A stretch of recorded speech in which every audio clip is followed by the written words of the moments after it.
ആകാശവാണി.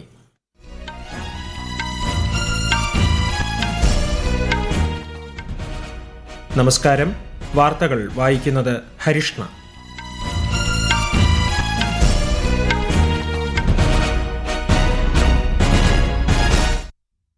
പ്രധാന വാർത്തകൾ. വെനിസ്വേലിയൻ ഇടക്കാല പ്രസിഡന്റ് 4 ദിവസത്തെ സന്ദർശനത്തിനായി ഇന്ന് ഇന്ത്യയിലെത്തും. പ്രധാനമന്ത്രി നരേന്ദ്രമോദിയുമായി ഉഭയകക്ഷി ചർച്ച നടത്തും. ദേശീയ പഞ്ചായത്ത് അവാർഡുകൾ ഇന്ന് ന്യൂഡൽഹിയിൽ സമ്മാനിക്കും. കേരളത്തിൽ നിന്ന് നിരണം, ഒറ്റൂർ, മേലുകാവ് ഗ്രാമപഞ്ചായത്തുകൾക്കും ഹരിപ്പാട് ബ്ലോക്ക് പഞ്ചായത്തിനും പുരസ്കാരം.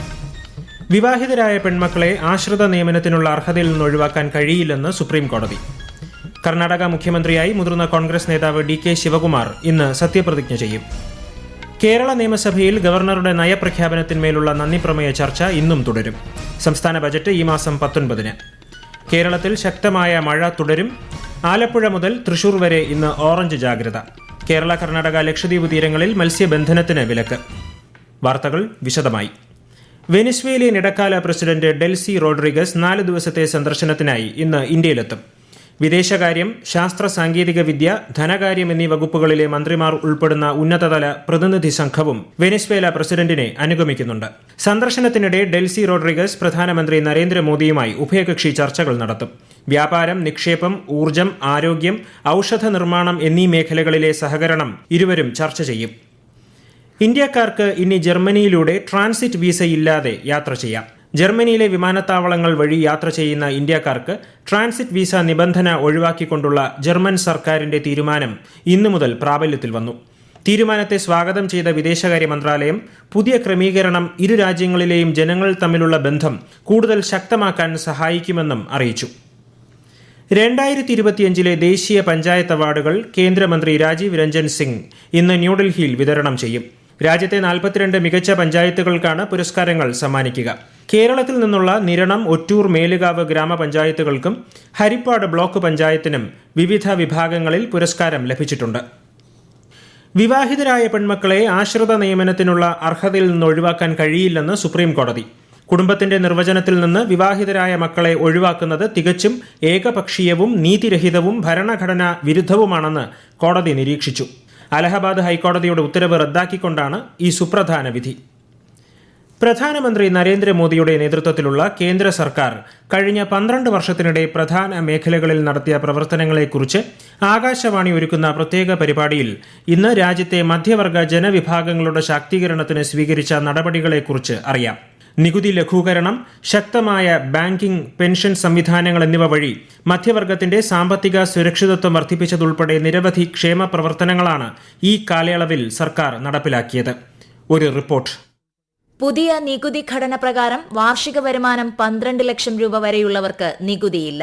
GST നിലവിൽ വന്നതോടെ നിത്യോപയോഗ സാധനങ്ങളുടെ വിലയും കുറഞ്ഞു. പ്രധാനമന്ത്രി ആവാസ് യോജന അർബൻ വഴി അനുവദിച്ച 1.25 കോടി വീടുകളിൽ 98 ലക്ഷത്തിലധികം വീടുകൾ ഗുണഭോക്താക്കൾക്ക് കൈമാറി. ആയുഷ്മാൻ ഭാരത് പദ്ധതിയിലൂടെ ഇതുവരെ 43.52 കോടി ആരോഗ്യ കാർഡുകൾ വിതരണം ചെയ്തു. ജൻ ഔഷധി കേന്ദ്രങ്ങൾ വഴി ഗുണനിലവാരമുള്ള മരുന്നുകൾ 50 മുതൽ 80% വരെ വിലക്കുറവിൽ ലഭ്യമാക്കുന്നുണ്ട്. ഇതിനു പുറമെ മുദ്ര യോജനയ്ക്ക് കീഴിൽ ഇതുവരെ 40 ലക്ഷം കോടി രൂപയുടെ വായ്പകളും കേന്ദ്ര സർക്കാർ വിതരണം ചെയ്തിട്ടുണ്ട്. News desk, Akashvani. കേന്ദ്ര ഗോത്രകാര്യ മന്ത്രാലയത്തിന്റെ നേതൃത്വത്തിലുള്ള ദേശീയ കോൺക്ലേവ് ഇന്ന് ന്യൂഡൽഹിയിൽ നടക്കും. ജനജാതീയ ഗരിമ ഉത്സവ് 2026 ഭാഗമായി സംഘടിപ്പിക്കുന്ന പരിപാടിയുടെ ഉദ്ഘാടന സമ്മേളനത്തെ രാഷ്ട്രപതി ദ്രൗപദി മുർമു അഭിസംബോധന ചെയ്യും. ബംഗളൂരുവിലെ ഇന്ത്യൻ ഇൻസ്റ്റിറ്റ്യൂട്ട് ഓഫ് സയൻസിലെ centre for nano science and എഞ്ചിനീയറിംഗിൽ സ്ഥാപിച്ച ട്രെയിനിംഗ് ഫാബ് രാഷ്ട്രപതി ചടങ്ങിൽ വെർച്വലായി ഉദ്ഘാടനം ചെയ്യും. CBSEയുടെ പുതിയ ചെയർപേഴ്സണായി ലോഖണ്ഡെ പ്രശാന്ത് സീതാറാമിനെ നിയമിച്ചു. നിലവിൽ ആഭ്യന്തര മന്ത്രാലയത്തിൽ അഡീഷണൽ സെക്രട്ടറിയായി സേവനമനുഷ്ഠിച്ചു വരികയായിരുന്നു അദ്ദേഹം. ഉന്നത വിദ്യാഭ്യാസ വകുപ്പിൽ ഡയറക്ടറായി പ്രവർത്തിക്കുകയായിരുന്ന വരുൺ ഭരദ്വാജിനെ CBSE സെക്രട്ടറിയായും കേന്ദ്ര സർക്കാർ നിയമിച്ചു. പ്രസാർ ഭാരതിയുടെ ഡിജിറ്റൽ സ്ട്രീമിംഗ് പ്ലാറ്റ്ഫോമായ വേവ്സ് OTT 1 കോടിയിലധികം ഉപയോക്താക്കൾ എന്ന നേട്ടം കൈവരിച്ചു. 2024 നവംബറിലാണ് ഈ സംവിധാനം ആരംഭിച്ചത്. രാജ്യത്തെ പൊതു ഡിജിറ്റൽ മീഡിയ സംവിധാനത്തിന്റെ വളർച്ചയിലെ സുപ്രധാന ചുവടുവയ്പ്പാണ് ഈ നേട്ടമെന്ന് കേന്ദ്ര വാർത്താവിതരണ പ്രക്ഷേപണ മന്ത്രാലയം അറിയിച്ചു. തദ്ദേശീയ ഡിജിറ്റൽ പ്ലാറ്റ്ഫോമുകളുടെ വിശ്വാസ്യത വർദ്ധിക്കുന്നതിന്റെ തെളിവാണിതെന്നും മന്ത്രാലയം വ്യക്തമാക്കി. ഈ വാർത്തകൾ ആകാശവാണിയിൽ നിന്ന്. ആകാശവാണി വാർത്തകളും വാർത്താ അധിഷ്ഠിത പരിപാടികളും All India Radio news Thiruvananthapuram YouTube ചാനലിലും @All India Radio news Thiruvananthapuram Facebook പേജിലും AIR ന്യൂസ് _തിരുവനന്തപുരം ഇൻസ്റ്റഗ്രാം അക്കൌണ്ടിലും @AIR ന്യൂസ് _TVM X ഹാൻഡിലും ലഭ്യമാണ്. കർണാടക മുഖ്യമന്ത്രിയായി മുതിർന്ന കോൺഗ്രസ് നേതാവ് DK ശിവകുമാർ ഇന്ന് സത്യപ്രതിജ്ഞ ചെയ്യും.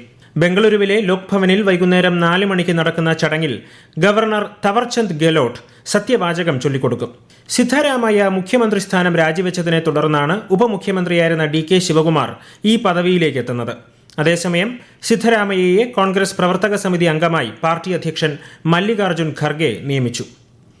കേരള നിയമസഭയിൽ ഗവർണറുടെ നയപ്രഖ്യാപനത്തിന്മേലുള്ള നന്ദിപ്രമേയ ചർച്ച ഇന്നും തുടരും. കോവിഡ് മഹാമാരിക്ക് ശേഷം യുവജനങ്ങൾക്കിടയിൽ പക്ഷാഘാതം വർദ്ധിച്ചുവരുന്ന സാഹചര്യം, CBSE പരീക്ഷാ മൂല്യനിർണ്ണയത്തിലെ പിഴവുകൾ തുടങ്ങിയവയാണ് പ്രതിപക്ഷത്തിന്റെ ഇന്നത്തെ ശ്രദ്ധ ക്ഷണിക്കൽ വിഷയങ്ങൾ. മുഖ്യമന്ത്രി VD സതീശൻ നയിക്കുന്ന UDF സർക്കാരിന്റെ ആദ്യ ബജറ്റ് ഈ മാസം 19-ന് അവതരിപ്പിക്കും. കേരളത്തിൽ ശക്തമായ മഴ തുടരും. ആലപ്പുഴ മുതൽ തൃശൂർ വരെ 4 ജില്ലകളിൽ കേന്ദ്ര കാലാവസ്ഥാ വകുപ്പ് ഇന്ന് ഓറഞ്ച് ജാഗ്രത പ്രഖ്യാപിച്ചു. മറ്റു ജില്ലകളിലും ലക്ഷദ്വീപിലും മഞ്ഞ ജാഗ്രതയാണ്. കേരള, കർണാടക, ലക്ഷദ്വീപ് തീരങ്ങളിൽ നാളെ വരെ മത്സ്യബന്ധനത്തിന് വിലക്കേർപ്പെടുത്തി. കൂടുതൽ വിവരങ്ങളുമായി തിരുവനന്തപുരത്ത് നിന്ന് ആകാശവാണി ലേഖകൻ സ്മിതി M. പള്ളുരുത്തി. ആലപ്പുഴ, കോട്ടയം, എറണാകുളം, തൃശൂർ ജില്ലകളിലാണ് അതിശക്തമായ ഒറ്റപ്പെട്ട മഴ സൂചിപ്പിക്കുന്ന ഓറഞ്ച് ജാഗ്രതയുള്ളത്. മറ്റെല്ലാ ജില്ലകളിലും ഇന്ന് ഒറ്റപ്പെട്ട ശക്തമായ മഴ സൂചിപ്പിക്കുന്ന മഞ്ഞ ജാഗ്രതയുണ്ട്. സംസ്ഥാനത്ത് നാളെ മഴ കൂടുതൽ ശക്തമാകും എന്നാണ് പ്രവചനം. വ്യാഴാഴ്ച 8 ജില്ലകൾ ഓറഞ്ച് ജാഗ്രതയ്ക്ക് കീഴിലായിരിക്കും. ബേക്കൽ, കണ്ണൂർ, തൃശൂർ തുടങ്ങി പലയിടങ്ങളിലും ഇന്നലെ രാത്രി മുതൽ 5 മുതൽ 15 മില്ലിമീറ്റർ വരെയുള്ള മഴ ലഭിച്ചു വരുന്നുണ്ട്. അപകടകരമായ കാലാവസ്ഥയിൽ വിനോദസഞ്ചാര ബോട്ടുകളുടെ സർവീസ് നിർത്തിവെക്കണമെന്ന് കേരള മാരിടൈം ബോർഡ്. അപകടങ്ങൾ ഒഴിവാക്കുന്നതിനുള്ള മുൻകരുതലിന്റെ ഭാഗമാണിത്. കാലാവസ്ഥ അപകടകരമാകുന്ന ദിവസങ്ങളിലും പുഴയിൽ ശക്തമായ ഒഴുക്കുള്ള ദിവസങ്ങളിലും സർവീസ് നിർത്തിവെക്കണം. നിർദ്ദേശം ലംഘിച്ച് സർവീസ് നടത്തുന്ന ബോട്ടുകൾ പിടിച്ചെടുക്കുകയും ജീവനക്കാർക്കും ഉടമകൾക്കുമെതിരെ ശിക്ഷാ നടപടികൾ സ്വീകരിക്കുകയും ചെയ്യുമെന്ന് അധികൃതർ അറിയിച്ചു. ഇന്ത്യ ഇംഗ്ലണ്ട് വനിതാ 2020 ക്രിക്കറ്റ് 3ാം മത്സരത്തിൽ ആതിഥേയരായ ഇംഗ്ലണ്ടിന് 6 വിക്കറ്റ് ജയം. ഇതോടെ 3 മത്സരങ്ങളടങ്ങിയ പരമ്പര ഇംഗ്ലണ്ട് 2-1 സ്വന്തമാക്കി. ഇന്ത്യ ഉയർത്തിയ 181 റൺസ് വിജയലക്ഷ്യം 18.3 ഓവറിൽ 4 വിക്കറ്റ് നഷ്ടത്തിൽ ഇംഗ്ലണ്ട് മറികടന്നു. ഇംഗ്ലണ്ടിന്റെ ആലിസ് ക്യാപ്സിയാണ് പ്ലെയർ ഓഫ് ദി മാച്ചും പ്ലെയർ ഓഫ് ദി സീരീസും. ഈ വർഷത്തെ പ്രധാനമന്ത്രി രാഷ്ട്രീയ ബാൽ പുരസ്കാരത്തിനുള്ള അപേക്ഷ ക്ഷണിച്ച് കേന്ദ്ര സർക്കാർ. awards.gov.in എന്ന പോർട്ടൽ വഴി ജൂലൈ 31 വരെ അപേക്ഷകൾ സമർപ്പിക്കാം. ധീരത, സാമൂഹിക സേവനം, പരിസ്ഥിതി, കായികം, കല, സാംസ്കാരികം, ശാസ്ത്ര, സാങ്കേതിക വിദ്യ എന്നീ മേഖലകളിൽ അസാധാരണമായ സംഭാവനകൾ നൽകിയ കുട്ടികൾക്കാണ് പുരസ്കാരം സമ്മാനിക്കുന്നത്.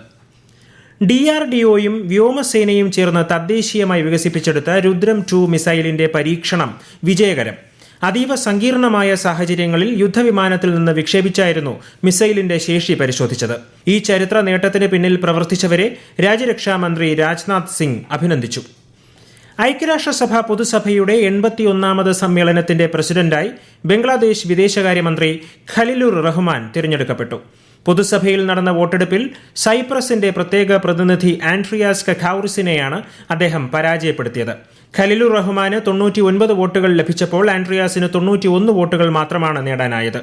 സെപ്റ്റംബറിൽ ആരംഭിക്കുന്ന പൊതുസഭയുടെ പുതിയ സമ്മേളനം മുതൽ 1 വർഷത്തേക്കായിരിക്കും ഖലിലുർ റഹ്മാന്റെ കാലാവധി. പശ്ചിമബംഗാൾ സർക്കാരിന്റെ പുതിയ സാമൂഹിക ക്ഷേമ പദ്ധതിയായ അന്നപൂർണ യോജനയ്ക്ക് ഇന്ന് തുടക്കമാകും. മുഖ്യമന്ത്രി സുവേന്ദു അധികാരി ഔദ്യോഗിക ഉദ്ഘാടനം ഇന്ന് നിർവഹിക്കും. ഗുണഭോക്താക്കൾക്കുള്ള അനുമതി പത്രം ചടങ്ങിൽ വിതരണം ചെയ്യും. പ്രധാന വാർത്തകൾ വീണ്ടും. വെനിസ്വേലിയൻ ഇടക്കാല പ്രസിഡന്റ് 4 ദിവസത്തെ സന്ദർശനത്തിനായി ഇന്ന് ഇന്ത്യയിലെത്തും. പ്രധാനമന്ത്രി നരേന്ദ്രമോദിയുമായി ഉഭയകക്ഷി ചർച്ച നടത്തും. ദേശീയ പഞ്ചായത്ത് അവാർഡുകൾ ഇന്ന് ന്യൂഡൽഹിയിൽ സമ്മാനിക്കും. കേരളത്തിൽ നിന്ന് നിരണം, ഒറ്റൂർ, മേലുകാവ് ഗ്രാമപഞ്ചായത്തുകൾക്കും ഹരിപ്പാട് ബ്ലോക്ക് പഞ്ചായത്തിനും പുരസ്കാരം. വിവാഹിതരായ പെൺമക്കളെ ആശ്രിത നിയമനത്തിനുള്ള അർഹതയിൽ നിന്ന് ഒഴിവാക്കാൻ കഴിയില്ലെന്ന് സുപ്രീം കോടതി. കർണാടക മുഖ്യമന്ത്രിയായി മുതിർന്ന കോൺഗ്രസ് നേതാവ് DK ശിവകുമാർ ഇന്ന് സത്യപ്രതിജ്ഞ ചെയ്യും. കേരള നിയമസഭയിൽ ഗവർണറുടെ നയപ്രഖ്യാപനത്തിന്മേലുള്ള നന്ദിപ്രമേയ ചർച്ച ഇന്നും തുടരും. സംസ്ഥാന ബജറ്റ് ഈ മാസം 19-ന്. കേരളത്തിൽ ശക്തമായ മഴ തുടരും. ആലപ്പുഴ മുതൽ തൃശൂർ വരെ ഇന്ന് ഓറഞ്ച് ജാഗ്രത. കേരള, കർണാടക, ലക്ഷദ്വീപ് തീരങ്ങളിൽ മത്സ്യബന്ധനത്തിന് വിലക്ക്. വാർത്തകൾ കഴിഞ്ഞു. അടുത്ത വാർത്താ പ്രക്ഷേപണം ഉച്ചയ്ക്ക് 12:30.